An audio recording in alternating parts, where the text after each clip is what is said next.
la Chambre de commerce, d'industrie et d'agriculture de Dakar donc, se félicite d'être présente à ce moment de mise en service commercial du marché international et de la gare des proporteurs de Diamniadio. Depuis pratiquement plus d'une vingtaine d'années, la Chambre de commerce, d'industrie et d'agriculture de Dakar, à travers la section agricole, a tout fait pour que soit érigé au niveau de la région de Dakar un marché de ce type-là, à côté d'une gare des gros porteurs, avec l'objectif donc de moderniser la distribution des produits agricoles de frais et en même temps de désengorger la région de Dakar en termes d'occupation des gros porteurs. Donc on peut dire qu'en tout cas cet objectif est atteint. Et donc l'État aussi, je pense, a, disons, joué le jeu parce que la société qui a été mise en place pour exploiter ces deux infrastructures a été confiée au secteur privé à travers la Chambre de commerce, d'industrie et d'agriculture de Dakar. Car comme vous le savez, la Chambre de commerce, d'industrie et d'agriculture de Dakar est l'actionnaire majoritaire de la SECMIC. Et c'est le président de la Chambre qui est en même temps le président du conseil d'administration de la SEMIC. Donc ce moment historique-là, il est très important pour la Chambre. Et maintenant, nous souhaitons que cette phase-là qu'on vient de démarrer se passe dans les meilleures conditions. Nous allons démarrer avec un certain nombre d'acteurs qui vont être accompagnés par la SEMIC pour que les objectifs qui sont fixés puissent être atteints. L'infrastructure-là, ces deux infrastructures d'ailleurs qui se complètent, je pense que jouent un très grand rôle pour les opérateurs économiques de l'ensemble de la chaîne de valeur, que ce soit les producteurs. Donc les meilleurs producteurs sont attendus. Les productions qui sont fournies par les meilleurs producteurs sont attendues ici. Les commerçants de gros qui sont les plus performants aussi sont attendus ici pour qu'ils puissent distribuer aux consommateurs des produits de qualité. Et aussi la gare des gros porteurs qui est adossée au marché, elle aussi, je pense qu'elle va jouer un très très grand rôle pour la fluidification de la circulation dans l'agglomération de Dakar. Parce qu'elle permettra aux véhicules de stationner et d'emprunter les routes que pendant les moments où on en a besoin de ces véhicules-là. Et ça permettra en tout cas de désengorger la région et de faciliter donc la circulation, et il y aura une efficacité économique certaine.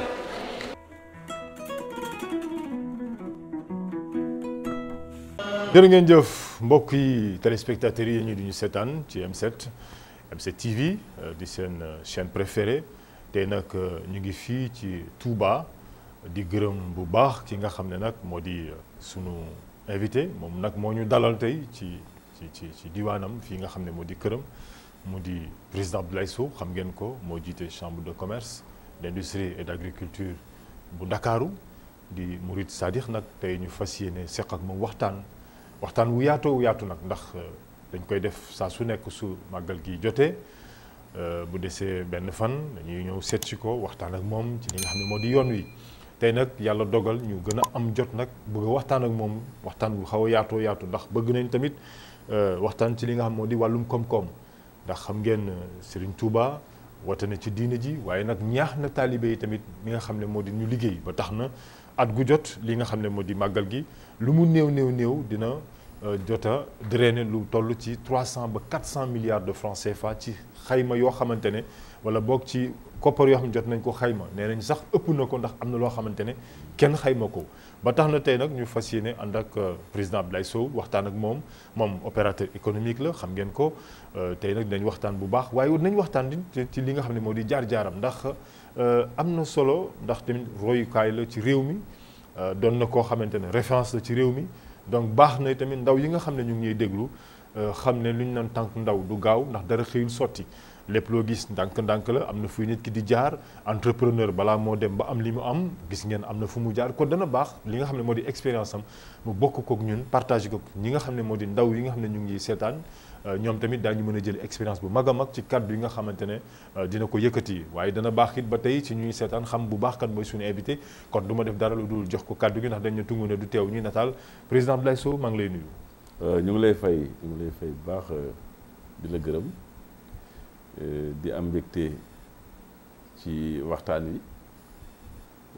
di ñaan tamit sunu borom jàppale ñu ba lu ñu fi wax rek mu nekk luy jariñ ndax loolu rek la ñuy sàkku kon nag yàlla na ko yàlla defal. amiin yaa rabbi darajee borom bés bi muy Sëriñ Tuubaa ndax ku ne xam na ne 18 safar taxawaay la boo xamante ne murid yëpp a ngi koy taxawu. muy noonu muy suñu moroom kon nag bu nu sañoon ci safar gi ñu nekk ba ko yàlla di ko def mu jàll mu wéy lu fi waaye ñaan ak lu fi waaye taxaw sama borom jàppale la bala nga yéenee sama borom ci lu baax lépp nga mën ko am mu nekk njëriñal Sénégal gépp ndax loolu mooy suñu yéene ci réew mi. jërëjëf Sow jërëjëf président mais président am na benn laaj ndax ba ma ne damay invité président Abdoulaye Sow askan bi ak surtout xale yi nee nañ am na lu bëri xaw nañ ko umpe tuuti ci Abdoulaye Sow maanaam bëggoon nañ Abdoulaye Sow wax ñu tuuti jaar-jaaram kan mooy président Abdoulaye Sow ndax ñu bëri dañ ko xamoon un peu dans le secteur de la maanaam ci comme mbirum matt yeeg forestier yi maanaam tout ça ak environnement bi après yàlla dogal aussi am yeneen secteur am yaa ngi fi yëngatu ba tey yàlla dogal nga jiite li nga xamante ne moo di chambre de commerce kon bëggoon nañ ko wax ñu tuuti rek kan mooy Abdoulaye Sow. waaw jërëjëf maa ngi lay gërëm Abdoulaye Sow mën nañ ko jàpp comme taalibe boo xamante ne njàng mi soriwul waaye yàlla may nañu ba nga xamante ne dem nañu seconde ci wàllu français yàlla may nu bi nga xamante ne sunu waajur làqu na loolu bokk na ci li nga gën a tax sunu njàng ñu arrêté ko dugg ci li ñuy wax l'entreprise familiale loolu bi nga xamante ne mag ñi jóge nañ fi il fallait que njàng mi ñu yemale ko foofu pour mun a taxaw nag li nga xamante ne mooy koom-koom bi nga xamante ne mooy sunu waajur yi yoroon doon ko def kon liggéey ci bant lu yàgg la man dama ci juddu yàlla def na tamit fekk samay waajur di ko def kon bi nga xamante ne dugg naa ci tamit jéem naa ko moderniser ci ni ko mag ñi doon defee ak ni ma ko doon defee ndax yàlla def na ñu créer ci ay coopérative jaar ci mouvement coopérative ndax ku ne xam na ni coopérative du dara lu mooy entreprise loolu may nañu ñu mën a dugg ci l'agriculture au sens large dugg ci àll bi génn dugg ci mbéy mi génn waaye lu ci nekk rek jéem nañ ko gëstu ànd tamit ak mouvement yi nga xamante ne ñoo yëngu ci loolu pour jéem nan lañ koy parfaire ak nan la ñu mën a yëkkatee suqali acteurs yooyu nga xamante ne ñoo nekk ci Sénégal liggéey boobu def nañ ko ba yàlla def na ci fi nga xamante ne foofu laa nekkoon muy mbiru àll bi mbiru bant yi nekk naa ci coopérateur nekk naa ci secrétaire général bu Union nationale des coopératives forestières nekk naa ci tamit le président national yàlla def na tamit maa ngi ko doon booleeg samay activité professionnelle ndax am naa entreprise de transport boo xamante ne war naa am 40 ans kon maa ngi doon yëngatu tam ci transport di transporter samay produits di dem di ñëw yàlla def tamit maa ngi doon commercialiser produits yi nga xamante ne maa ngi ko doon liggéey kon dafa mel ni li ma dugg ci mouvement coopérative yëpp maa ngi ko àndoon nag di doxal sama entreprise di liggéey yor njaboot gi di jóg di daanu ci wàll woowu ba yàlla def taxawaay boobu moo tax sax ñu porté ma à la tête de l'Union nationale des coopératives forestières. mais loolu yëpp yombuloon nag quand même parce que dafa mel ni dégg naa am na ay galgal ci biir wala tout s'est bien passé. non amoon na ay coono ndax yàlla def na man wet gi ma féete woon amoon na ay mag ñoo xamante ne ñoo fa jiitu yàlla def tamit ñu ay kilifa nekk sax ay député léegi ñun tam ñu am xalaat bu bees am taxawaay bu bees ndax ñun ba ñuy ñëw ci àll bi booba mouvement bi nga xamante ne mooy les coopératives forestières leen doon gën a yëngatu rek mooy liggéey dugg ci àll bi exploité mais amul woon benn philosophie boo xamante ne nekkoon na pour mën a delloot ci àll bi dara. ñun nag ne woon nañ ne mënul demee noonu parce que bu fekkante ne dañu bëgg a liggéey ci àll bi comme ni ñu koy defee sur le plan international il faut que ñu seet lan la ñuy delloo ci àll bi. mais idée yooyu bi ñu koy wax dafa li taxoon mu gënoon a jafe dafa fekkoon nguur gi ci wàll boppam noonu la doon liggéeyee da daan seet rek zone bi nga xamante ne jàpp ne dara mën na fa génn mu daal di koy dagg jox ko nit ñi ñu liggéey li ko commencé individuellement la nit ñi organisé woon ba ci yàgg ñu organisé wu en coopérative te loolu lépp jamono boobu fekk na abondance su produit yi taxoon na doxalin woowu am mais ñun bi ñu ñëwee dañoo tombé aussi ak benn politique bu bees bu état Sénégal taxawal muy un plan d'aménagement maanaam xool Sénégal lan la am ci wàllu bant xool Sénégal lan la mën a jëlee wala ci ressource bi xool tamit nan la mën a def ba préserver ressource bi kon ci condition yooyu lañ ñëwee mais comme que idée yooyu ñun fekk ne jàpp nañ ne loolu mooy pérenniser liggéey boobu nu ànd ci ak le service forestier def ay plan d'aménagement zone bu ci nekk ñu xam lan moo fa mën a jóge lan lañ fa mën a prélever buñ ko aménager jóge fa xam nañ ne dans 5 à 6 ans dina mën a régénérer wu donc loolu tamit jàpp nañ ci tombé na aussi ak sunu magistère mais yemuñu foofu yoggoon nañu tamit créer ay plan ndax surtout plan yi nga xamante ni dafay jóge ci àll bi xalaatoon nañ ne ñun war nañ sax mën a féetee le service forestier ndax bari woon na ay produits de cueillette muy ay madd ay uul lu ko mel ni ay taba ak yeneen yu mel ni ay xay garab yoo xamante ne presque ay bois rouge lay génnee demoon nañ ba rythme bi ñu ko doon exploité ñu commencé koo ñàkk léegi nag loolu moo taxoon ñun ñu orienté wu suñu production de plant ci garab yooyu ba tax na loolu mu ngi dox ba tey te bañ ko tàmbalee ba léegi am na ci ay organisation yu ñu taxawal yoo xamante ni ñu ngi ñu jàppale ba tey ci loolu ba ñooñu sax fi mu nekk nii vraiment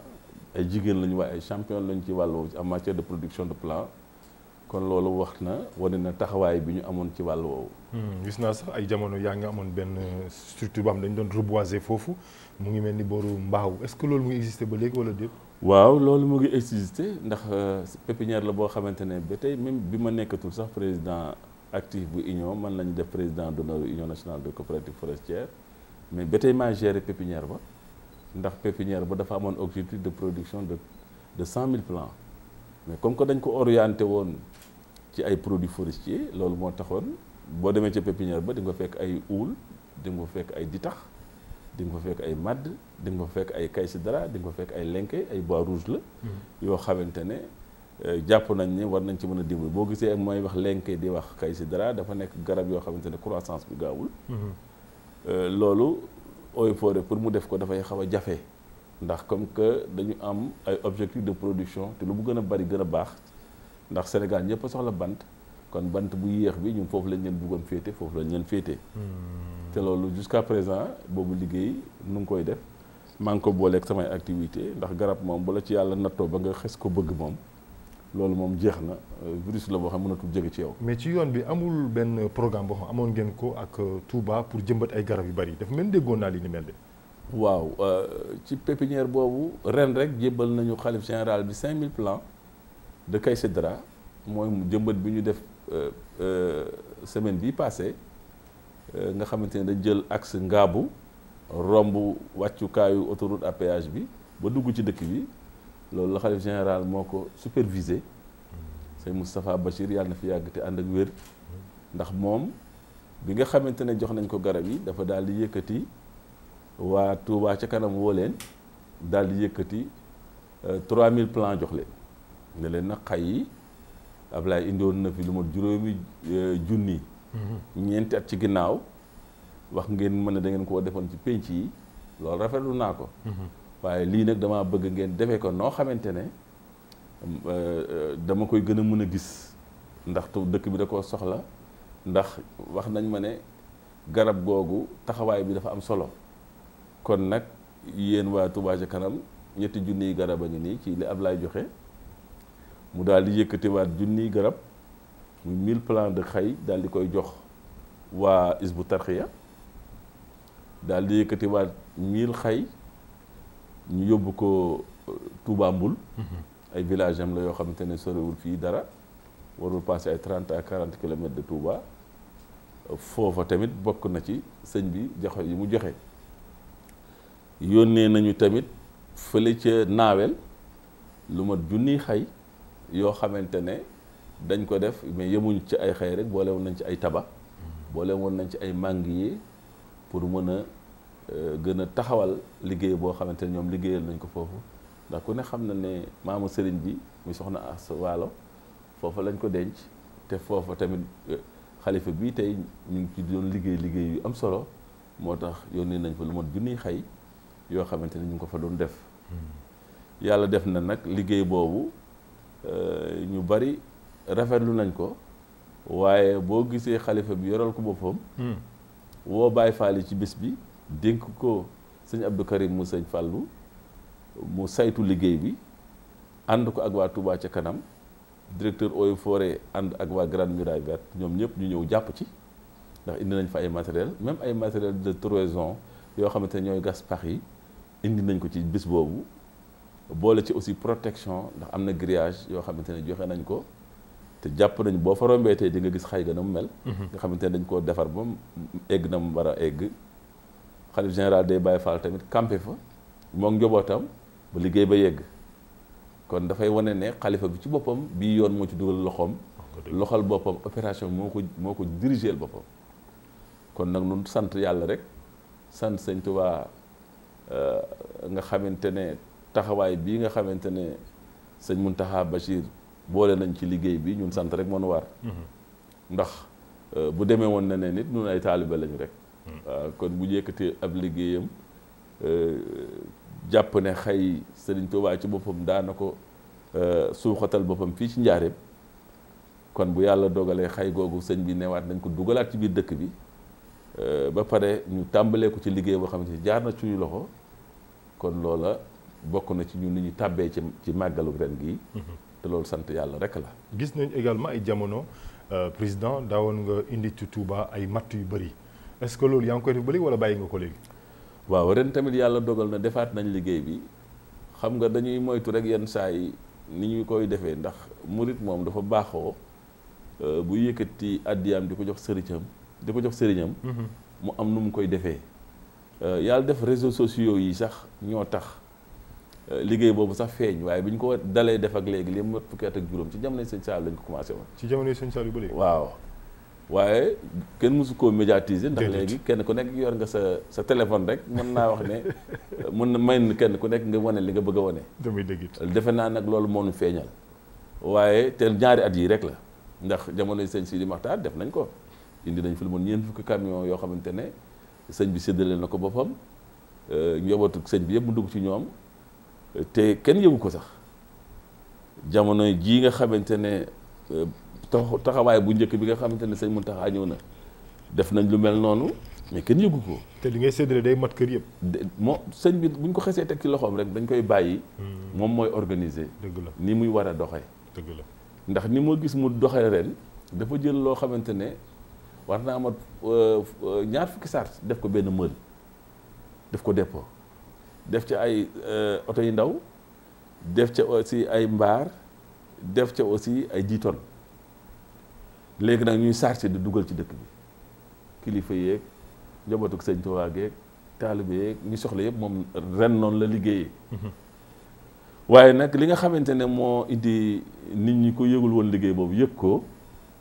mooy bi affaire feebar bi amee mbas mi dafa fekk. nit ñi bëggoon a màggal bi nga xamante ne nag nit ñi bëgg dañu màggal te booba fekk na ñu ngi am xalaat naa màggal gi dina am ak du am waaye noonu ba nga xamante ne oto yi départ nañ rek chauffeur si dañ ko defee noo xamante ne dañoo bëggoon wane seen taxawaay ci màggal gi li feeñal liggéey bi bi yàlla defee nag ñoom ñu taxaw lu man ñaar fukk ak juróom daal di départ ñëw ba fii ci Colobane gi ci boori Mbàkke ñu taxaw foofu xaarante ma daal dama jékki-jékki rek gis ko ñu yónnee ma ko ci télévision yi ci internet bi chauffeur si ñëw ci Touba ñëwee noo xamante ne di wane ne daal dañoo bëgg a màggal loolu nag mbas mi moo waraloon comportement boobu nit ñi ñëwee Touba coow li bari oto yi tegaloo loolu mooy première fés ci liggéey boo xamante ne def naa ko lu mat fukki at ak juróom wax nga dëgg te amul woon sax publicité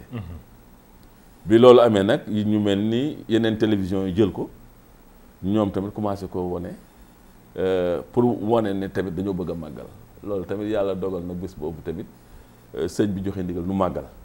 waaw ba nu màggal te tam sant yàlla rek lañ ci def ndax mbas mi liñ ci doon ragal yëpp amu ci dëgg la benn feebar amu ci màggal nañ ko ci jàmm ak salaam mën nañu wax sax ne boobu la ñu commencé gis mbas mi dellu ginnaaw ah boobu ñu bëri tiitoon nañu nag te boobu ñu bëri tiitoon nañu jàkkaaroon nañ ne bu ñu ko defee rek réew mi yëpp dina am corona waaw dëgg neex yàlla waaye yàlla suturaal nañu def nañu ko bu dëkk bi yëpp génn na sëriñ bi ñaanal nañu nu def ko ci jàmm ak salaam waaye bés boobu daal mooy déclic bi waral ñuy wax man sama mat waaye nekkul liggéey goo xamante ni dama ko daan liggéey pour won ko rek jublu ci rek di ko fësal di ko biral ren nag def nañ ko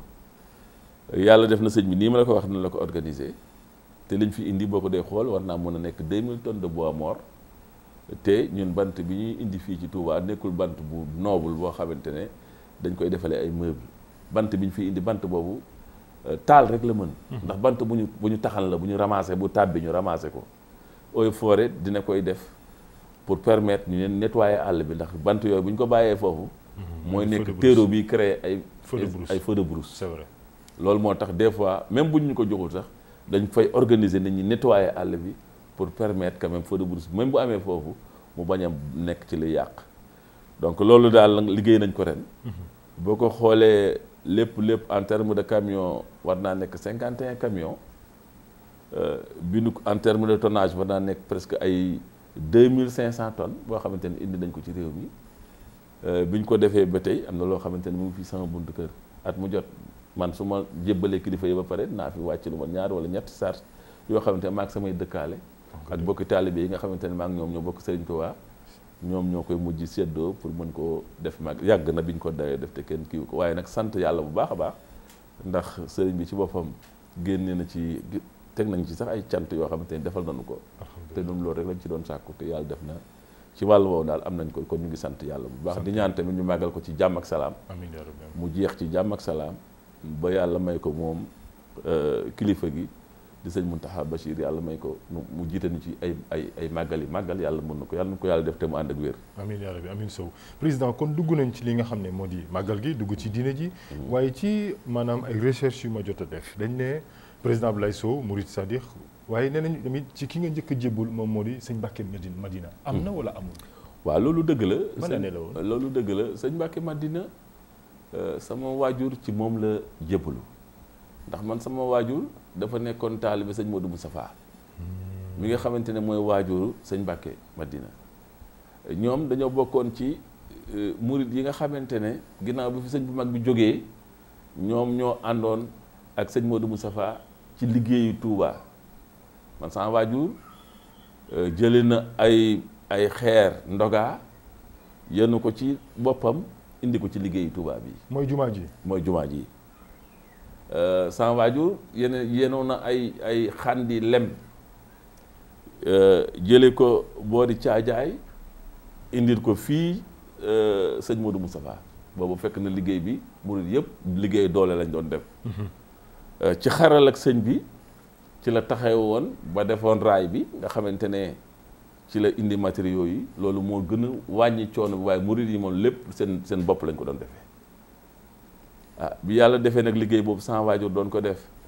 ak sëñ bi ba kooku jóge fi en 1945 la sama waajur jokk nag ci sëñ Mbacke Madina sëñ Mbacke Madina rakk la ci sëñ Cheikh Mbacke sëñ Cheikh Gaynde Fatma kon mu jokk di nekk di liggéey ak moom bi yàlla defee nag man ci sama bopp li may wax ni en 1974 la man ci laa jébbalu ci sëñ Cheikh Mbacke Bombali muy rakk yi muy doom ci sëñ Mbacke Madina ndax bi nga xamante ne loolu dara des na pour yeesal sama njébal xëy na sax mag ñi noonu la ñu xalaate woon pour jël lépp jox ko sëñ Mbacke waaye man maa ne woon daal bàyyi leen maag sëñ Cheikh ba tax man la ma jox sëñ Cheikh sax ci jébbal ci njébbal ga nekk na téeméer boo xamante ne ci loxol sëñ Mbàkke la jóge moo ne sama baay kii daal bàyyi leen ko moom mu dem jébbalu ci Cheikh rek daal làmb poosam génne téeméer jox ma ne ma kon nag boo demee jox ko sa sëriñ ne geesu ne sama baay ne loolu nag dara nekku ci wax dëgg yàlla nit ki moom gis sëriñam war a ànd ak moom liggéey nañ ko ñaanal rek ànd bi rek yàgg. kon wàllu si yaan indiwu la ci murit waaye da nga cee judd nag. dama cee juddu samay waajur juddu ci tax man sama ñetti mag suul nañ leen Madina muy sëñ Mbàkke fi ñu koy wax sëñ Mbàkke Madina sama ñetti mag yoo xamante ne suul nañ leen fa ndax sama baay daa bokkoon ci njaboot gi nga xamante ne mooy njabootu sëñ Mbàkke Madina gi kon loolu sax mooy cosaan fii nga xamante ne fi nga ma fekk. ndax fii maami sëñ Mbàkke Madina moo fi daan béy ci Touba. nu mu tudd gox bi. gox Madina la tur yu bees lañ ko wutal waaye ñun dañ ko tuddee woon rek kër sëñ Mbàkke Madina ndax bi nga xamante ne sëñ bi mu ngi fiy jógee muy sëñ Mbàkke ci boppam ndigal li mu joxe woon sëñ Cheikh Bombaale bi mu fi nekkee sëñ Cheikh moom daa jël taalibe yëpp mu séddale leen suuf si kon dafa mel ni cosaana fi nga ma fekk nii lépp Madina la di kër sëñ Mbàkke kon nag loola tamit mooy taxawaay bi nga xamante ne moom la ñuy doxal ba tey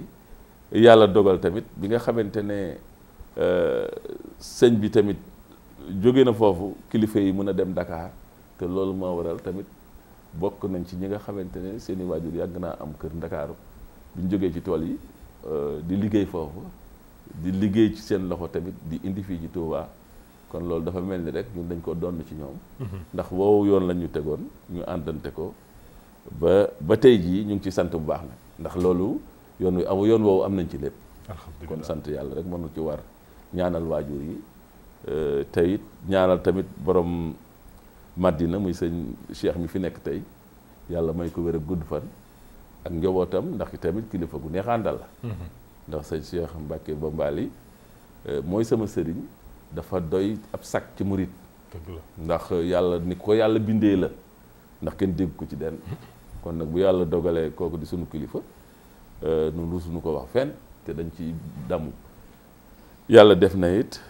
xam na bu baax tamit sunu diggante ak xalifa bi ndax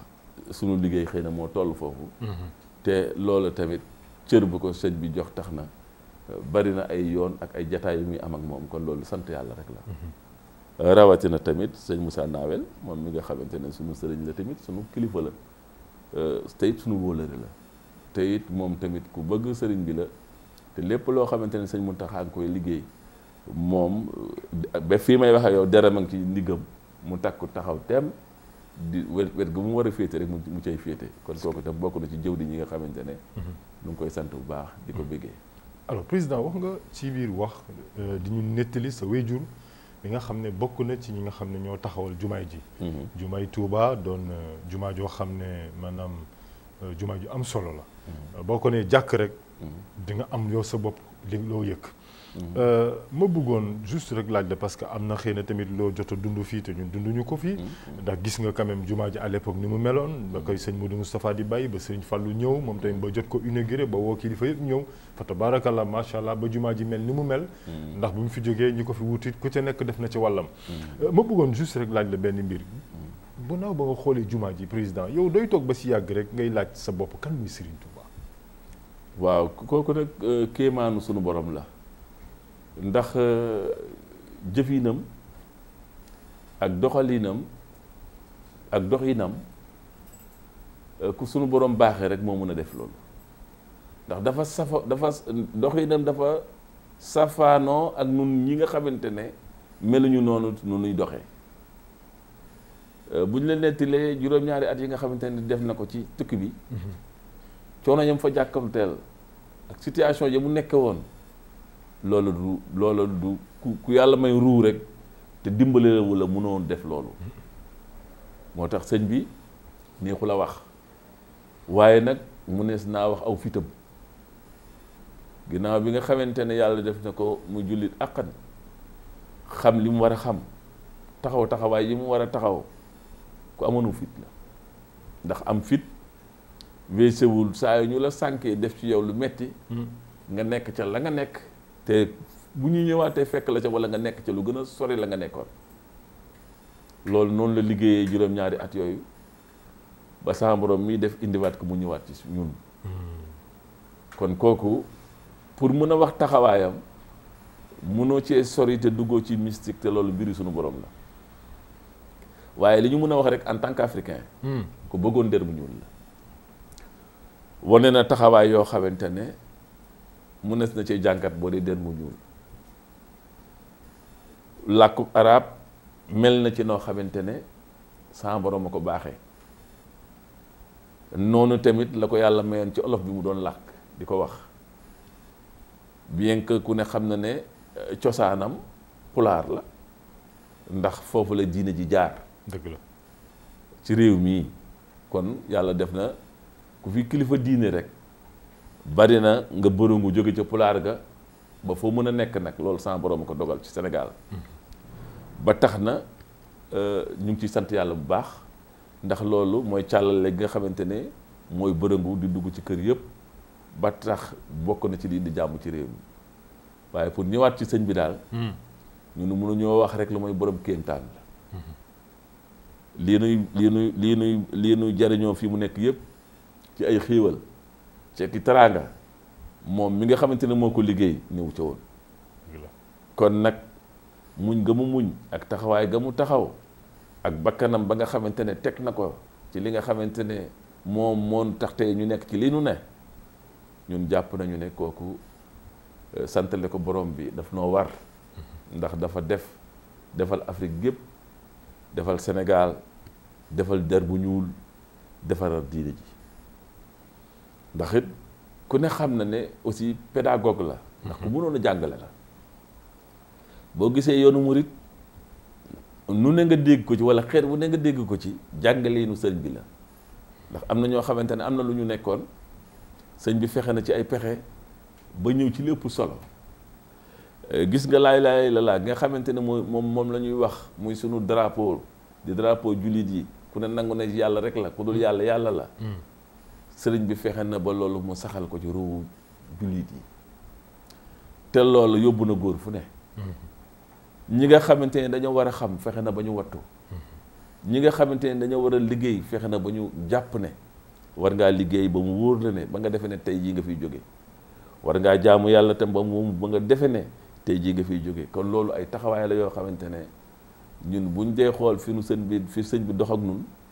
ak ni mu jaar ba mu def ñu nii ñu mel kon loolu du pexey doomu adama ku yàlla baaxal rek mooy mel noonu kon nag ñun duñu mun lu may jàpp ne kéemtaan la goo xamante ne sunu borom mënu ko jox ba tax ñu am taxawaay bi ñu am ba tax ñun ñëpp ñu nangu ndigal yeeg santaane yeeg taxawaay yeeg lépp delloo ko ci sunu borom ak yonent bi ndax fa mu dox bariwul ñu fa dox tëb rek taxaw ne man maay jëwriñu yonent bi loola dafa bariwul ci jamono ji ñu toll ñu doxee noonu kon loolu won na ne moom surgab yonent bi la nit ki nag booy surgawu nit xam nga ne kooku teguloo ko benn lu mooy moo nekk ci sa kaw nga teg ko nekk ci suufam kon nag sëñ bi won nañu ni ñu war a jaamoo sunu borom won nañu ni ñu war a bëgg yonent bi won nañu tamit ni ñu war a fonk taxawaay yi nga xamante ne mooy taxawaay diine ji te loolu la tamit sunu kilifa yi nekk dañu ko sax waxtu wu nekk ak bés bu set man bokk na ci li ma yéem tuuti président ci sëriñ bi ndax boo xoolee Touba ba fi sëñ bi di njëkk a ñëw ab àll la woon mais Touba boo xoolee tey dem na ba maanaam est devenu la deuxième agglomération du Sénégal dem na la deuxième ville tey à part Dakar donc mu doon loo xamante ne maanaam Touba am na investissement yu am solo yu ñu fi jot a def ba dem na sax ba fu mu toll ñu ngi naan c'est Touba mooy la locomotive fu mu toll de la région de Diourbel est-ce que jotul fu mu toll nii nag ñu jéem a expérimenter li nga xam moo di le modèle mouride ci li nga xam moo di économie bi yow mi nekk opérateur économique. waaw gis nga loolu buñ ko defee suñu réew dina passé fii ndax li nga xamante ne sëñ bi digle na ko ci matériel Touba wane ne matériel moom jaamukaay la rek bu lay permettre nga transcender fa nga jëm ëllëg kon nekkul loo xamante ni daf koo jiital ca la muy def wane na ko fii ci njaareem yëkkati nañ ay alal yu bari di ko jox bu ko dajalee ba mu bari mu dajalee mbooloo suul loolu tekkiwul ne dafa bëggul alal wala bëggul xaalis dafa noo bëgg a woon rek ne poñet moomu di yoon wi nga xamante ne moom la ñu war a jiital ci suñuy mbir ndax li ëpp solo mooy nangoo liggéey nangoo sonn loolu nag sëñ bi moom daf nu cee wax dëgg yàlla toqental wane tamit ak ànd. gis nga économie pour luy doxal am réew bu fekkonte ne dajale wuñu woon taalibe yi dajale murid ci benn say ñëpp di béyandoo di gorandoo di yettandoo di tabax kon fii réew mi toll fii Tuubaa toll duñu toll kon dafa mel ni sëñ bi joxoñ nañ fi ak ànd booloo pour liggéey suñ ko defee suñu réew dina suqaliku suñ ko defee dinañ gis njariñ li ndax noose googu la noose taaliba yi ba kenn ku ci nekk xam ne ànd bi rek moo baax boo àndee nag da ngay am kilifa ndax loolu moo tax mu xàjjale ko ba nga xamante ne waar woo ci dem rek am na ko fa ne di taxawee kàddu sëriñ bi kilifa tam dafa baax bu fekkente ne yow looy def da nga koy def rek ndax nangoo ko la yilif yàgg-yàgg di nga ko gis waaye booy def di déglu di waxtaan ak nit ñi te nangu kilifteef doo juum te la nga nekk day sax te day yàgg kon loolu sëñ bi daal njàngalinam ak taxawaay bi mu taxaw ak ni nga xamante ne tracé na ko Touba te booba sax ñëw fi ndax bul fàtte ne sëñ bi jaareem nañ ko jëlee indi ko Touba. dëgg la kon loola ay taxawaay la loola ak gis-gis la loolu tamit orientation la te kon moom xamoon na ne Touba gii ak Touba ga mu jëlee turoo ca àjjana muy ak garab loola dafa mën a law rek yaatu jariñe loolu moo tax xalifaam yu baax yi mu fi bàyyi ñooñu taxawee taxawaay bi ba tey jii li nga xamante ne ñoom doxaloon nañ ko ci taxawin dëkk bi bis bu set dafay gën a yokk jëm ci kanam waaye boo seetloo bu baax di xool amul benn yoon tànk ginnaaw. déedéet tànku kanam rek la am tànk kanam rek la am day gën a yokk rek dem naa sax ba dégg ci biir wax maa ngi koy wax sax sànq ci introduction ñu ne at bu nekk màggal gi fekk ñu amoon ay jamono ñuy laam-laamee ne est-ce que waruñu xoolaat mbir yi parce que Sénégal dafa bëri feet waaye ba économistes yi xoolee mbir mi nga xamante ne seen xam-xam dafa màcc ci wàllum koom-koom nee nañ at bu nekk màggalu Tuubaa dina dugal ci gafa réew mi 300 ba 400 milliards de francs CFA ci loo xamante ne jot nañ ko xayma. waaw léegi boo ko xoolee rek man sama kër gii ci échelle bu ndaw muy man sama bokk yi fii ñëw xale yi nga xamante ne ñoo fi def seen alal taxawaay bi ñu fi am ci bis bi lu mu néew ci juróomi fani màggal gi boo ko xaymaa dina ëpp lu ñu fi def lu fukki million lu mu néew léegi nag boo boolee te loolu ñun ñi nga xamante ne ñoo fi nekk la war a teral gan ñi waaw boo jëlee nag gan ñi ak seen bopp ak seen taxawaay ak la ñu indi ci dëkk bi lu mu néew kenn kër gu ci nekk taxawaay ba dina ëpp ñaar fukki million kon boo indee xayma bi te loolu alal la juy dugg génn te lépp delluwaat ci dëkk bi kon loolu ndax am naa gone yoo xamante ne wax nañ ma tey ne jóge nañ Paris am naa ci ñoo xamante ne ñu ci charter la ñu jaar jóge nañ Espagne rendez-vous lay doon boo xamante ne fu waaye mën a nekk ci àdduna bi di nga bàyyi la nga doon def ñëw dama ne économiste yooyu ko quantifié ba wax ko 400 et quelques milliards defe naa bu ñu ko xoolee bu baax dina ko ëpp ndax taxawaay bi àdduna yëpp la ndax sëñ bi àdduna la waxul ak benn nit kon nag yàlla dogal na dunde sant rek nu ci war ndax loolu ma lim foofu nekkul loo xamante ni luy metti ci nit ñi la de bànneex lañ koy defee te kenn yëgu ko ci am na ci loo xamante ne bañ koy tàmbali sax ci ñun suñu wàll da daan metti waaye fi mu ne gone yay def lépp fi mu ne dara nekk ci lu may ñëw rek lu ñu war a def rek ci kër gi wala ci taxawaay bi rek xale yi koy def kenn ku ci ne da ngay xàttu man de maay def lii man maay def lii ba boo demee ba ci biir lépp ñoom ñoo koy def kon nag ni ñu koy defee ci man noonu lañ koy defee ci keneen defe ko ci keneen kon noonu li ñu war daal ak lii ñu gis jaamu yàlla la goo xamante ne bu ñu ko sunu borom nangulee ñun ñëpp ñoo ci nekk ci ay xéewal ndax jàmm rek la ak suqali koom-koom bi ak taxawu diine ji ndax waxtaan li ñu fiy waxtaan du nekk lu ñu fiy foye wala lu ñuy musique wala ñuy tàccu déedéet alxuraan lañ fiy dundal loolu sëñ bi wax bu ñu jógee ba foofu ñu waxtaan ci sunu diine nan lay demee jaar-jaari sëriñ bi ñu waxtaani ko bu ñu fi jógee nag wàcc fi ay kaamil ñaanal suñuy bokk ak suñuy am di jàmm li ci des nag muy xéewal yi muy man muy saamaram kenn ku fi dugg rek yàlla def na boole na la ca loola te bu ñu sañoon lu mu gën a bari rek gën a baax ndax loolu mooy taxawaay bés bu jotee moom na ko ñëpp dimbale ci xéewal gi moom ñëpp jàpp ci xéewal loolu nag muy ginaar ba gëléem muy man muy sama moroom kenn ku ci nekk loolu la ñuy xëccoo waaw kenn ku ci nekk bu sañoon sa xarit wala sa am di jàmm wala sa mbokk wala sa xamee bu jógee sa kër du fi génn mu ko te xéewlu fi kon loolu sant la joo xamante ne sëñ bi moo te loolu jàmm rek la ak xéewal te def naa yooyu bokk na ci sax yi nga xamante ne moo sangat réew mi ndax def lu baax wax lu baax dox ko mënta am ci réew ba pare safaan ba di ci am kon ñun am nañu yaakaar ne lii nga xamante ne mooy ñu ngi koy def ñeneen di def beneen façon ci kër yi diine yi te lépp di sant yàlla ak doxal ne nangu ne benn sang la ñu am muy yonent bi ndax moom la ñu bool benn diine la ñu am muy lislaam kon loolu bokk na taxawaay yoo xam ne mag ñi suuxat nañ ko te bokk na ci li tey Sénégal. yow jàppoon ne également président que modèle bi war nañ ko transplanter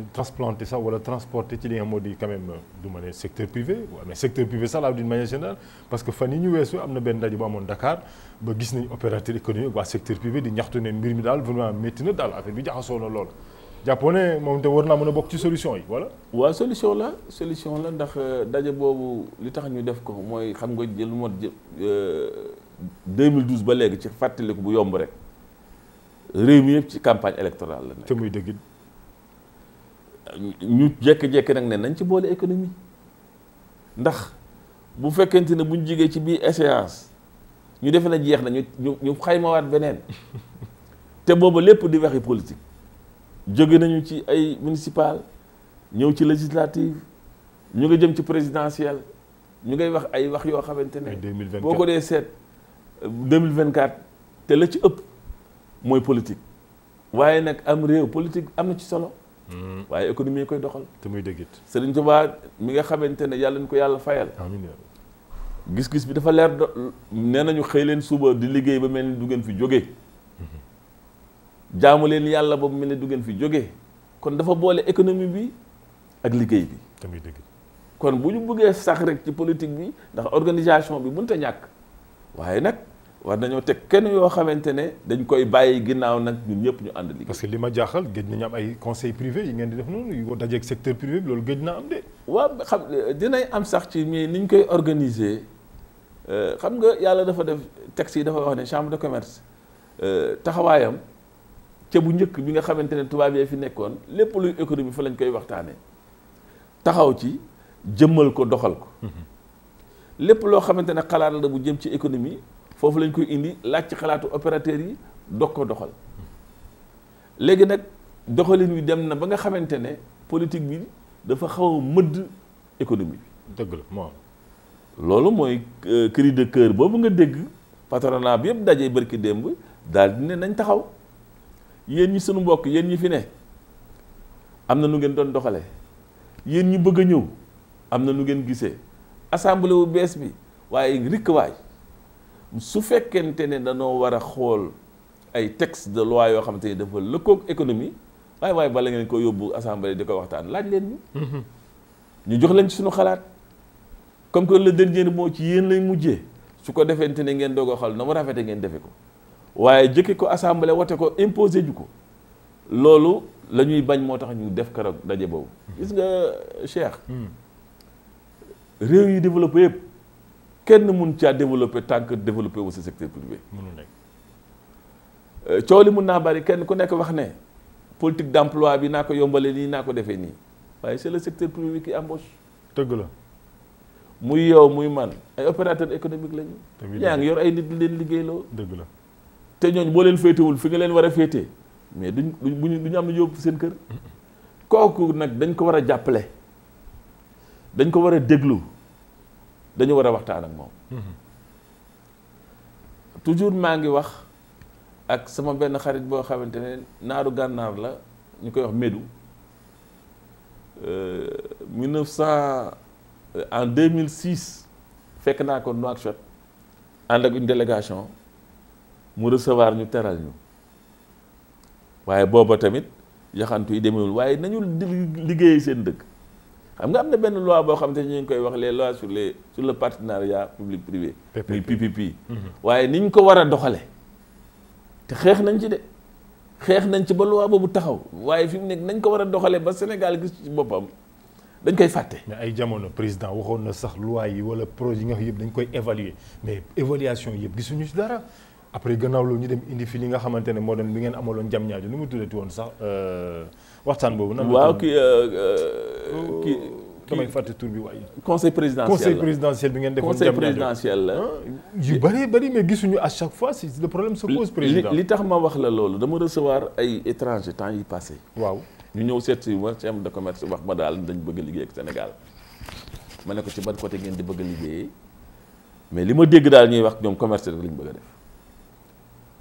lu ñu laal rek ñu mel ni dañuy fekk dañoo bëgg ñu ko liggéey ba pare ñu ñëw jël ko commercialiser ko parce que bëgg nañ dugg ci réew mi su ma leen waxee industrie bi tam baax na de. ngeen créer dara investir ànd ko ak sénégalais yi jóg loolu tam baax na de ñu indiwaat ma rek ci lii de am na fi lii am na fi lii am na fi kon nan la ñu mën a def ba jot ci loolu pour commercialiser waaye fa ñu mujjee fa ñu daanelee. dañ ne créer nañ seen entreprise ba pare. ma laaj leen entreprise boobu kan moo ci bokk. ndax am na sénégalais yoo xamante ne bokk nañ ca. waaye loola yëpp tontu wuñ ma ci kon dafa mel ni li ñu xeex ñun at yi ci ginnaaw yëpp pour taxal loi boobu application bi war nañ ko xoolaat. muy le contenu local moom laa doon wax c'est le ñu ngi ciy wax ci contenu local boobu ñu ngi ciy wax ci loi yu bees yooyu mais application bi boo ko xoolee nekk na maay boo xamante ne ndax investisseur bi nga xamante ne dafa xalaatul dara lu may def commerce mais taw commerce mën nañ ko defal suñu bopp. te muy dëgg it. gerte gi mën nañ ko jaayal suñu bopp. or bi ñuy def yóbbu naa leen ci or bi ñu ne soxla wuñ loolu la ñu soxla jënd or ma ne ko or bi ñu koy liggéey dañ ko ñoo koy jaayal seen bopp. kon bu ngeen bëggee or dem leen laaj licence ñu jox leen ko ngeen gas yi waaye li leen intéressé yëpp mooy loolu ak it seet produit yu ñu mën a jël seen réew pour indil ñu ko loolu yëpp dafay wone rek ne texte yi war nañ ko xoolaat. te loolu sunu mbokki gànnaar yi dañ ko réussir ndax médu boobu ma tudd léegi barki démb ci affaire Covid bi mooy sunu mbokk mauritanien bi participé woon ci jàppale ñu lu mat 1 milliard de francs boo ko fàttali ko. maa ngi koy doon dégg wax nga dëgg. am na benn opérateur économique mauritanien bu participé jàppale ñu ci 1 milliard de francs bien que c'est un mauritanien certes am na kër fii am na njaboot fii loolu lépp am na. dëgg la waaye nag boo gisee may tudd milliard am boobu. c'est parce que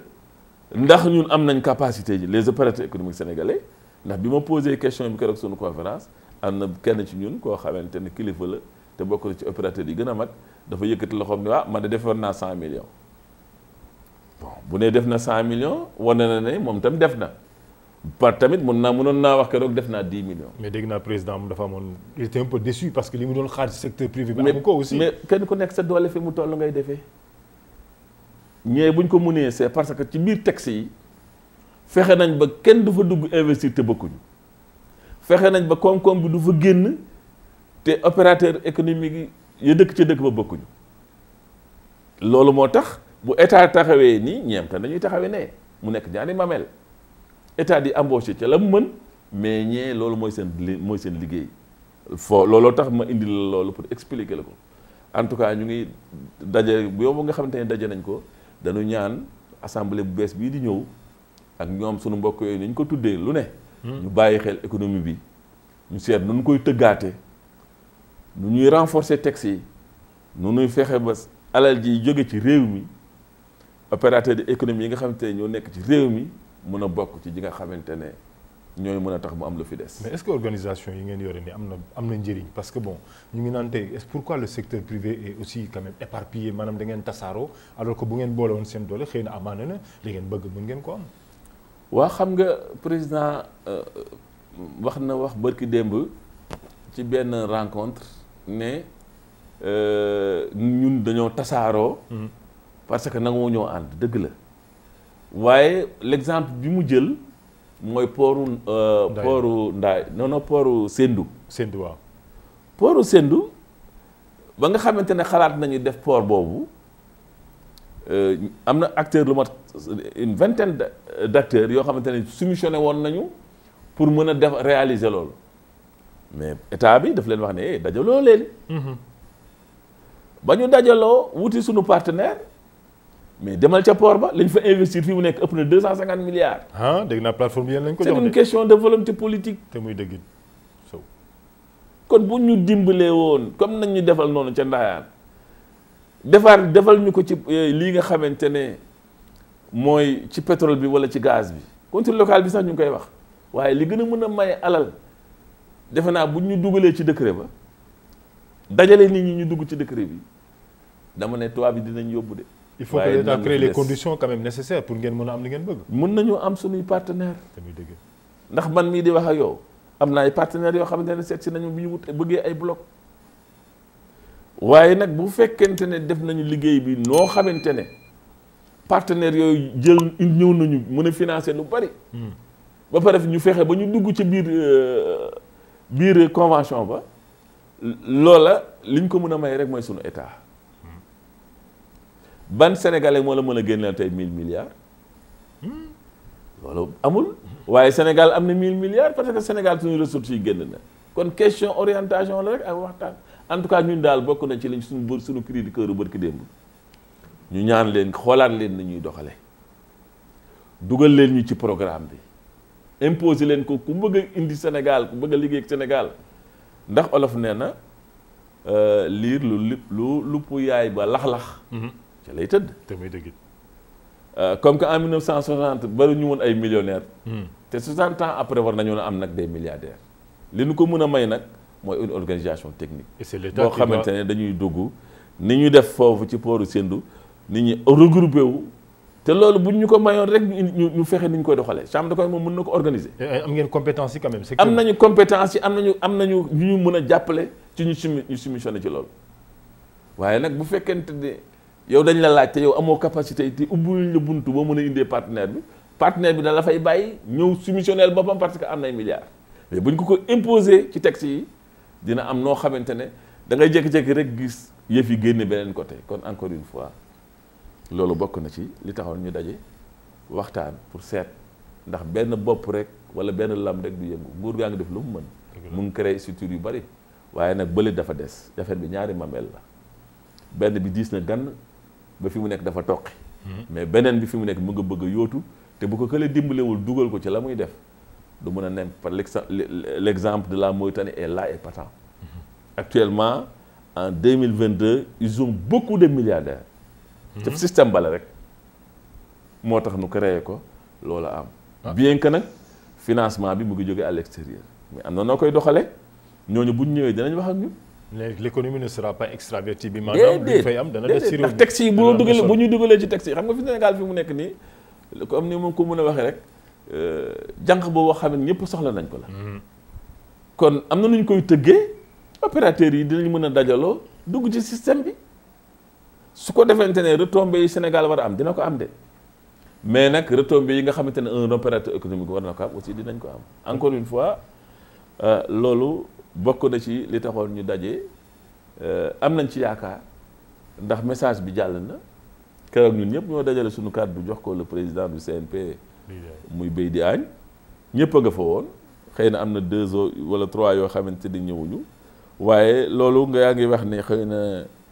dañoo war a dajaloo waaye boo ko xoolee au niveau du patronat motuñu 20 de xoolal ci parti politique ñaataa fa ne. dëgg naa pour 300 bi. kon nag nañ ñu bàyyi suñu 20 yooyu ñu waxtaan ñu waxtaan seet nañu am na li ci nekk rek kenn koo xamante ne wala ñaar ñoo xamante ne seen gis-gis mooy jógal ma toog noonu lañ gisee. dëgg la wala projet yi nga xamante ne ñun suñu structure yor nañ ko ñu teg ci bët pour seet nan lañ koy lokkatee ci suñuy loxo. yooyu itam am na te texte yi nga xamante ne ñoo régir institution yi texte yu leer la. dëgg la mën ngaa topp ci rajo wala télévision wax lu la neex xalaat boo bëgg a xalaat waaye texte yi moom lu leer la. en tout cas jàpp nañu ne lii nuy def bu nu nguur gi jàppalee ñun ci suñu bopp ñu jàppale suñu bopp defe naa ne ñaari mamel yi may wax. dinañ mën a taawu Sénégal. te loolu balaa yàgg ñëpp ciy gis seen bopp. président ñemewu ma daane te laajuma la tuuti nag kam ci chambre de commerce ndax dégg naa ne yàgg ay projets yu bëri gis naa sax ci xibaar yi info yu ñu jot ne war nga taxawal ni ñu koy waxeeti waaye benn gare boo xam ne tamit yéen a ngi ci dégg reporter gis naa ne tamit war ngeen taxawal tamit li nga xam moo di immeuble bu bees boo xam ne foofu nga yóbbu chambre de commerce bu bees bi fan nga toll ci projet yooyu yëpp. waaw projet yooyu de fi ma ci toll rek mooy am na ñoo xamante ne seen problème yëpp mooy projet yooyu te loolu warul woon demee noonu ndax c'est des projets fédérateurs boo xam ñëpp la concerné. ah bon am na ñu lay galgal. waaw am na ñoo xamante ne non Sénégal moo bindoo noonu boo commencé di liggéey buñ ci gisee ay résultats rek ñu ne pourquoi pas moi mel ni kooku li ngay wax ci télé wala li ngay wax ci journal dafa teg ci dal la cee may fekk yow li ngay wax yow rek yaa ko gëm ndax bukki nee na doom yi ndax daa bëgg a noppalu dem leen Sandaga defe naa ne am na mbedd bu fa ne gaañ yëpp xale yëpp daa wuti Sandaga waaye bañ demee ba Sandaga bukki toog ba ci yàgg na soo demee sax de xale yaa nga jeexali mbir ma de te moo ko xalaat daw fekki xale ya kan yooyu dafa nekk ay nit ñoo xamante ne ay combinaison ak ay galgal ak te loolu moo tàddee réew mi. dëgg la yow da nga yor structure pendant 15 ans 12 ans defuloo ci dara mais sa morom yor dara rek nga gis ne mu ngi dox rek nga ne faaw nga nangu ko ci loxoom di utiliser ay textes yoo xamante ne existé wul di def ay conférence de presse projet yooyu nga wax. ba keroog sunu mandat di jeex lu ñu mën dinañ ko ci def. gare des gros porteurs boobu nga wax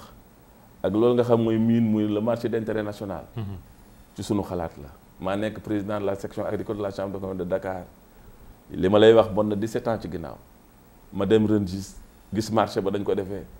xool ko ñëwaat def rapport assemblée générale approuvé ko ñu yónni fa ay techniciens ñu gis ko daal di ñëwaat invité waa Varentis ñu daal di ñëw xool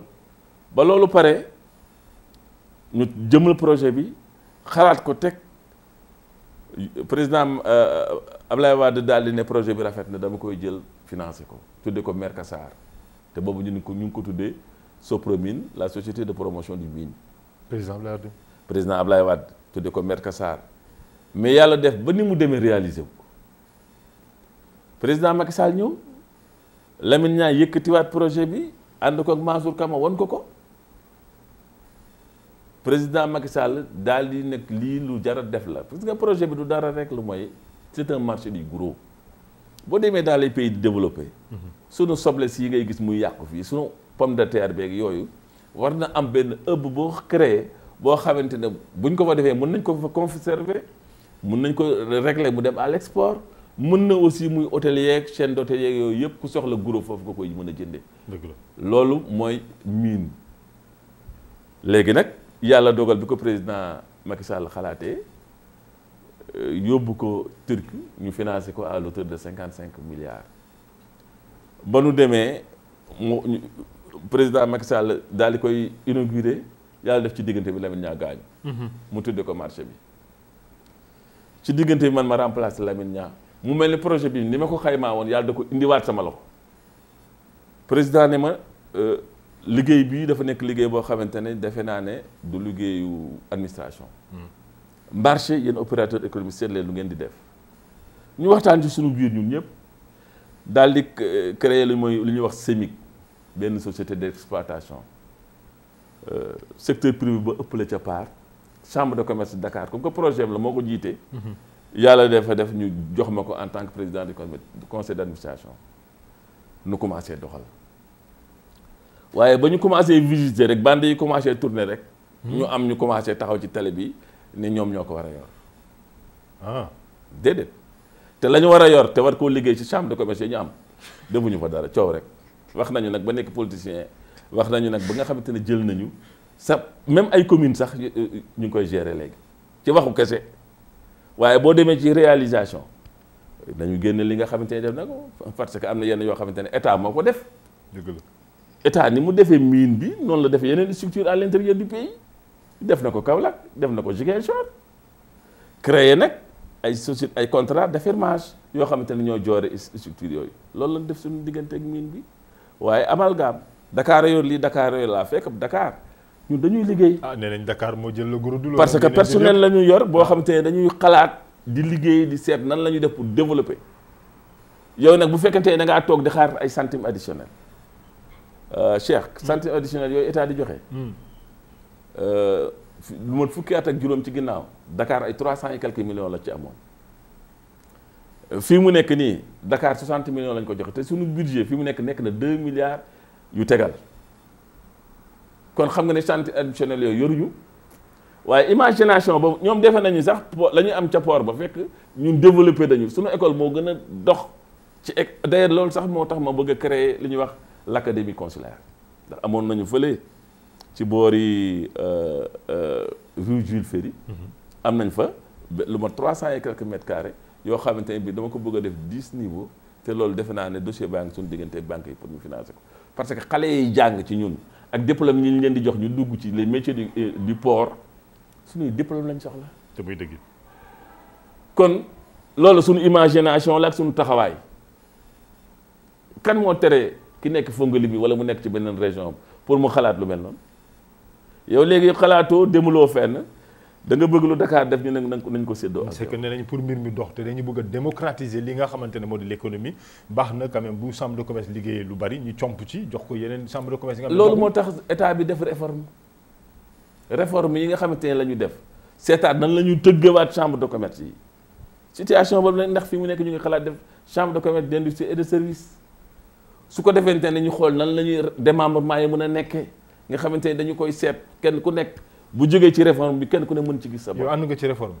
amuma ci benn problème d'ailleurs bokk naa ci sax ci ñi nga xamante ne biñ ma foolee rek li ma njëkk a def mooy fekk dossier foofu daal di woote l'ensemble du patronat ak les membres du secteur privé ñu toog discuter ci pendant 3 mois def ay propositions ma jébbal ko ministre du commerce jébbal ko président de la république nun man awma problème ci loolu parce que bâtiment bii ma nekk léegi 1888 la woon ñooñu bu ñu doon consulter ba léegi dama ko fekk kon sama ndam man mooy góorgóorlu ba liggéey boo xamante ne bu yàlla defee jàmm ëllëg téeméeri at ci ginnaaw dinañ xam ne édifice bii de nii la toll waaye Ablaye Sow def na ci lii ko kuy xuloo ko werante ko saagante doo ko am moo tax vraiment nekkuma ci loolu ci li ma nekk daal mooy bu réforme bi ñëwee ba jeex ba yàlla def ñu tëggaat ñu fekk dossier yi ma yor fu mu yegg ku jul loola doo sonn da ngay ñëw rek continuer liggéey ndax c'est que li ñuy def dañ koy defal le Sénégal defaluñ ko nit waaye nag bu fekkente ne da ngaa bëgg a jël affaire créer sa société bopp dugal ko ci sa business su bopp ci li état moom loolu ñun tamit dootuñu ko nangu ndax structure boo xamante ne dañ ko créer mu nekk ay milliards Sénégal ñàkk ci bari nga fexe bañ defal la décret parce que ñi fi nekkoon jamono boobu say nit la ñu woon dama ne décret yooyu dinañ ko dénoncer. dinañ ko dénoncer. am na fi de. wallaay am na fi ah li ñuy wax cœur de ville ci kaw la décret la boo xamante ne dañ ko def jox ko benn structure amul benn contrat d'affermage. ah bëgguñu personnaliser waaye dëkk cœur de ville. léegi nag loolu nag ñu bëgg koo yor téye ci làq loolu ba pare li nga xamante ne Sénégal Dakar da koo liggéey tudde ko chambre de commerce nga xamante ne bu ëllëgee ñu fi nekkal chambre de commerce ñoo koy yor ñëpp a koy bokk nga ne nag loolu nañ la ko jox nga boole cœur de ville. xam nga yooyu dafa nekk ay wax yoo xamante ne toll nañ ci nag quand même pour tontu te bu ci yàlla àndee ku defee ne dañ lay bàyyi nga def lu la neex jël alal réew mi def ko sa moomeelu bopp parce que mën ngaa wax wala ñeme ngaa wax wala ñeme nga micro Dakar dina réagir te union boobu ñuy wax. du union de ñaar yi dafa nekk am seen i gars ñu leen di téye. fas nañu yéenee def taxawaay ba ñu xoolaat structure ba parce que ñu appliquer texte yi ndax dafa existé tout lu existé wul nag bu ñu la ko bëggee imposer di la ci jaay doole di nga taxaw ba ñi ko war a xool ko kon ñun li ñuy xaar rek mooy gouvernement bees boobu taxaw bu taxawee li ñu ci war a def yëpp dinañ ko ci def encore une fois li am solo daal te am solo mooy liggéeyal Sénégal loolu nag ci la Dakar nekk wax naa ne li ñu tuddee Afrique pesage mu ngay peese fu ne booy dugg région Diourbel ba boo ciy génn fu ci nekk am na ay structure de pesage yoo xamante ne ndax dañuy wax ne tali bi mu ngi dégradé parce que poids bi nga xamante ne moom la oto yi jël poids bi dafa yàq tali bi. loolu moo tax ñu créé structure yooyu am na ci région yëpp mais bu fekkoonte ne amoon nañu union bu am njariñ defe nga ne loolu duñ ci taxaw région bu ci nekk chambre de commerce ba mun koo gérer déedéet li Dakar yoon la ñuy xool waaye li nga xamante ne mu ngi sa bunt nga war koo xool war cee wax chambre de commerce Dakar mos na yor union de président Lamine Niang at mu jot président de la République di ko daan recevoir mu ànd aussi ak les présidents des chambres de commerce boobu nga ko gëj a dégg te loolu liggéeyu Dakar la kon dama wax ne li am solo daal te am solo. da ngaa jàpp ne union bi dañ koy politiser daal fu mu toll nii on l'utilise à des fins daal. da ngaa gisul nekk président chambre de commerce président union ba pare nekk maire gisoo loolu jël structure yëpp téye. bu la neexee te def nañ ko def barki dem def nañ ko Côte d'Ivoire benn mission boo xamante ne dañu convoquer les chambres de commerce pour ñu dem war a waxtaan ci loo xamante ne ça concerne les chambres de commerce ñu jël une délégation politique boo xamante ne ay maire yëpp lañ ca boole yóbbu Côte d'Ivoire yooyu moo xew léegi yooyu dinañ ko dénoncer. est-ce que jàppoon ne quand même dañ comme politiciens yi defuñu seen liggéey yéen opérateur économique ngeen di xaar ngeen dugg ci biir. waaw loolu moo waral xëy na xam nga man ñun dañu am chantier boo xamante ne jar na ko chantier bi mot wala boo gisee toujours may wax ne on doit être à l'équidistance de la politique dama bëgg ñu bàyyi les politiciens yu jouer son rôle les opérateurs économiques jouer son rôle nu fexe kenn ku ci nekk fa nga war a taxaw nga taxaw fa waaye bu fekkente ne loolu amul pëccëxoo day am mënoo nekk président union nationale des chambres de commerce nekk président chambre de commerce Kaolack nekk aussi yor sa entreprise bopp di gérer cœur de ville jógeeti foofu encore nekk mairie Kaolack ba pare ngay ñëw nag yeneen régions yi lu ñu liggéey nga ne baaxul loolu dinañ ci taxaw. yow defoo politique de président. loolu dina waaw parce que ñi ñu war a waxal dinañ wax ak moom waaye ñun dafa am loo xamante ne fa la ñu war a yem. moi je suis pour que suñu structure yi ñu liggéey li ñu war a liggéey déggoo ak politique bi ñu seet lu ñu mën a liggéey tabax pour le Sénégal waaye je ne suis pas pour nga jaxase yépp bëgg a def li keneen di def bëgg a def li Massamba yi def bëgg a nekk Paul nekk Jean loolu mënul nekk. kon j'imagine qu'après remaniement vous allez attaquer tout cela. non non loolu benn werante amu ci parce que il est temps que maintenant que ñu mettre les pendules à l'heure parce que gis nañ ñu ngi liggéey ils veulent maintenant nous empêcher de travailler loolu moom bu yóbboo sa xel dal jeex na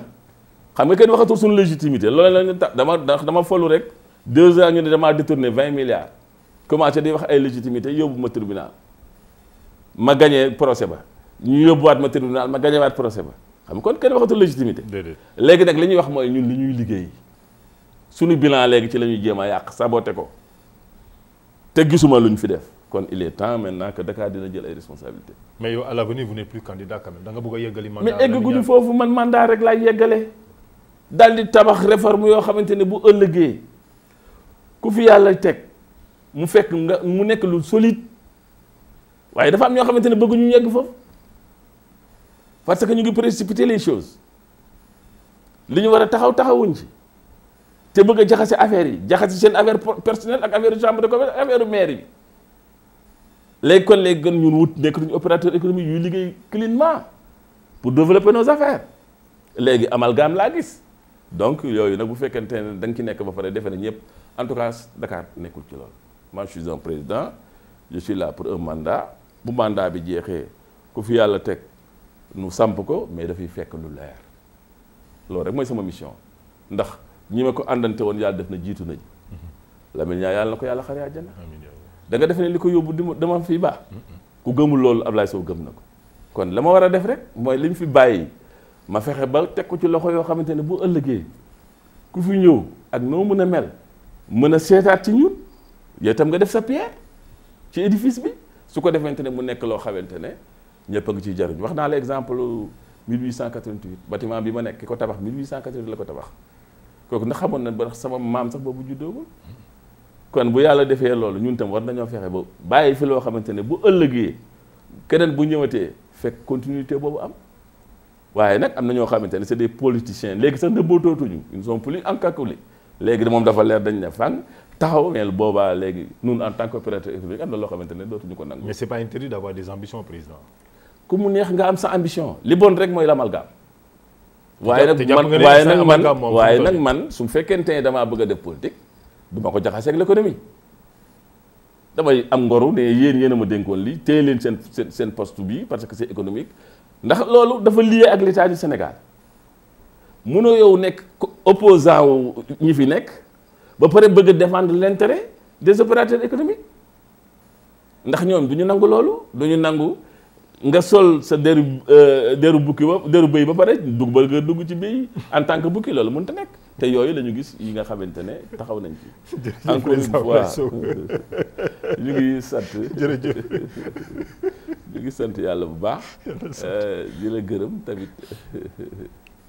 voilà léegi nag yooyu kàddu laa bëggoon. jërëjëf président kontaan nañu vraiment ci waxtaan bi ak dalal yi ñu dalal fii quand même ci sa kër. ñu koy amal at bu nekk su màggal gi taxawee bu ñu jubee ci màggal nga xam ne dara desul ay waxtu rek ñu amal ko ñu ñëw seet si la fii ci sa diiwaan ci sa bërëb waxtaan ak yow ci koom-koomu réew mi ndax opérateur économique nga. tey yàlla dogal na yaa jiite fële de chambre de commerce d'industrie et d'agriculture bu Ndakaaru. yéen ñu yàgg di ko def nag boobu sax nekkagoo président chambre de commerce boobu yaa ngi jiite woon coopérative agricole bi nga kii ngay wax kay coopérative forestière bi ngay wax nii. ñu yàgg la ci topp nga nekk tamit talibé ci kër gi nekk murid sadix ñu lay gërëm di la sant di rafetlu baax kàddu yi nga xamante ne yëkkati nga ko fii di rafetlu vraiment interview bi nga ñu accordeel parce que c'est pas évident ndax tamit sunu groupe de presse bi bañ ko taxawal ne soxla nañu quand même yéen ñi nga xamante ne ay borom xam-xam ngeen ay kilifa ngeen ci réew mi yéen ñëpp ngeen mën a participer ci émission yi ñu organisé pour bu ñu leen invité yëpp ngeen d'accord bañ la ko waxee wax dëgg tegoo ci baat da nga ne ma amul benn problème maa nga Touba nu ñu ko doon defee rek lañ koy defaatee boo ñëwee rek ma accordé leen interview ngeen laaj ma lu leen neex jërëjëf président ñu lay gërëm di la sant. jërëjëf Cheikh xanaa gërëm yàlla rek di ñaan ma ñu fekkee déwén yu bëree bëri. amiin yaa rabbi. def ci màggal gi jàmm ak salaam yàlla tàppe xol yi fii nu jëm nga xamante ne c'est un tournant pour le pays yàlla oyofal lépp. amiin yaa rabbi. yàlla may ñu assemblée bi ñuy taxawal ñu def ko ci jàmm ak salaam. réew mi dellu ci jàmm. yàlla suturaal ñu ba nga xamante ne yii ñu jëm muy pétrole beeg gaz bi ñu dugg ci bismillahi rahmaani rahim ndax teraanga sunu borom defal nu ko. ba Sénégal gépp jariñu ci. xat bañ a dagg ndax Sénégal bi nga xamante ne amul pétrole amul dara sax en 1960 fu ñu mës a tudde Afrique Sénégal la ñuy tudd te loolu taxawaay la woon kon taxawaay yooyu ñu ngi ñaan suñu borom continuer di nu ko defal ñaan sam tamit kilifa yi nga xamante ne ñoo fi nekk sama borom jàppale leen ba lépp rek jaar ci yoon woo xamante ne ak déggoo ak rafetoo dina am ci Sénégal am nañ ci yaakaar daal ndax kilifa yi fi tëdd yàlla mën na ñëw rus ci ñoom te loolu tamit bu amee day nekk mbég rek ci Sénégal encore une fois ñu ngi lay gërëm. jërëjëf di gërëm tamit di ñaan tamit sa chaîne bi yàlla gën koo développé am nañ ci yaakaar. ndax ànd bi yàgg na te am na solo. jërëjëf Sow wasalaam. jërëjëf président ñu lay gërëm di la sant li nga fi yëkkati yëpp ci ay kaddu mu jëm ci secteur privé bi ak programme yëpp dinañu bàyyi fekk ay jamono ay weer ci kanam ñu fas yéene solliciter beneen interview ci yow def bilan bi xool maanaam. li nga xamante ne jotoon ngeen ko yëkkati comme ay recommandations ak ay suggestions ndagam nguur gi jot na leen ci wuyu wala déet ndax ñëpp xam nañ tamit 2023 ci la ñuy commencé exploiter li nga xam moo di gaz bi ak pétrole bi yëpp daal dana doon loo xam ne daañ ci jëm ci 2023 kon du ñàkk ci jëmm jamono ñu solliciter beneen interview ci yow xool projet yi nga xamante ne jotoon ngeen yëkkati fan ngeen ci toll suggestions yi ngeen waxoon lan la ci président wax ak ñi nga xamante ne ñoom ñoo yore tey lii di réew mi kon ñu lay gërëm di la sant bu baax président Ablaye Sow si yéen itam suñu mbokk téléspectateurs ñu leen di gërëm di leen sant di leen wax jërë ngeen jëf jàmm ak jàmm kon nag lii lañ leen fi indi doon tey ci suñu waxtaan bi nga xamante ne moom moo di ci jëm ci 18 safar mu di màggalu Touba grand màggal de Touba jërë ngeen jëf mbokk yi.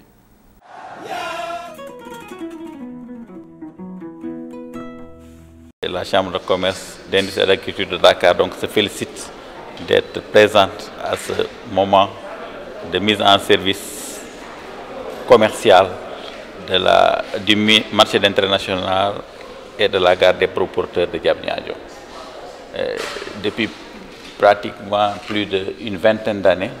la Chambre de commerce, d'industrie et d'agriculture de Dakar, à travers la section agricole, a tout fait pour que soit érigé au niveau de la région de Dakar un marché de ce type-là, à côté d'une gare des gros porteurs, avec l'objectif donc de moderniser la distribution des produits agricoles de frais